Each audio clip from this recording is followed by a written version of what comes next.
Hi, James. Welcome back to the channel. So glad you are here. If you saw my video where I critiqued both Stephen Furtick and Justin Peters, some people were like, well, Furtick was wrong because he said something about Jesus in Mark, and in Luke it contradicts him, and so you're missing the point. It's like, no, you're missing the point.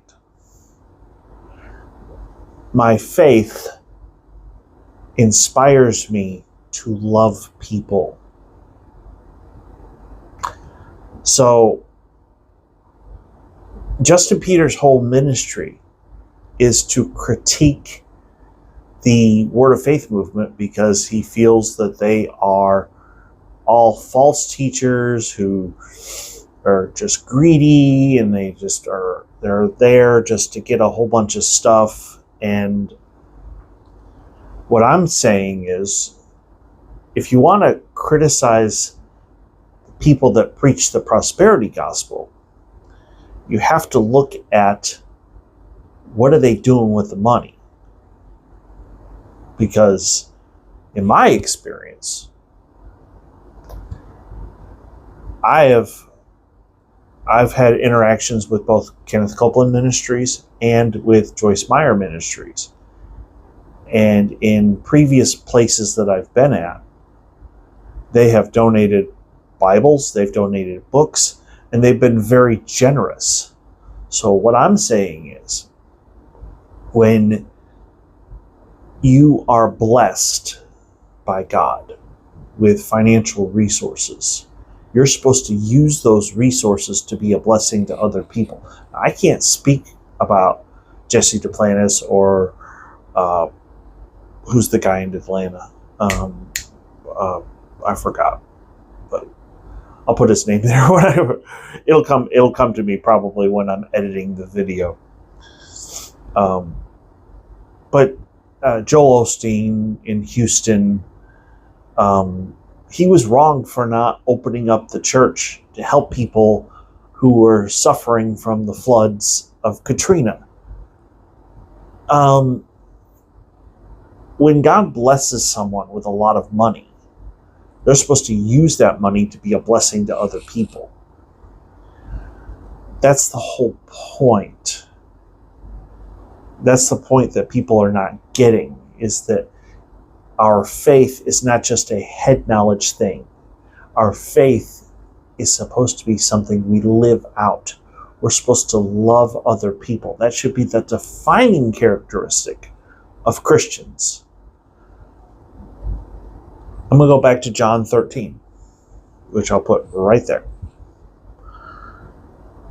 Starting in verse 34, Jesus said this in the upper room. He said, I give you a new commandment, to love one another. Just as I have loved you, you also are to love one another. Everyone will know by this that you are my disciples if you have love for one another. So, it's okay if Dr. James R. White and Dr. Leighton Flowers don't agree on Calvinism versus Arminianism, but you need to love one another. It's okay if liberals, moderates, and conservatives don't agree on certain things within the body of Christ. We are called to love one another. It doesn't matter if you have a liturgical church. It doesn't matter if you use modern worship. It doesn't matter if your ministers wear robes or not. It doesn't matter which version of the Bible you use. We are called to love one another. And people that come on the internet and they want to criticize this other person because, well, they don't teach the way I do and they don't do things the way I do, stop it. We are called to love one another. You can disagree with somebody, but Ephesians 4:15 tells us that we're supposed to speak the truth in love. In fact, I want to put that right there.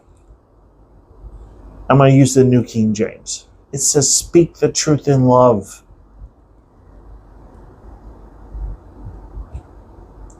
When we go around and we start pointing the finger at other people and saying that this person's a false teacher and that person's a false teacher, check yourself. Are you speaking the truth in love? Anyway, if you are new to the channel, please hit like and subscribe. Look, the bottom line is this. This channel exists because I want to encourage as many people to be more and more like Jesus each and every day.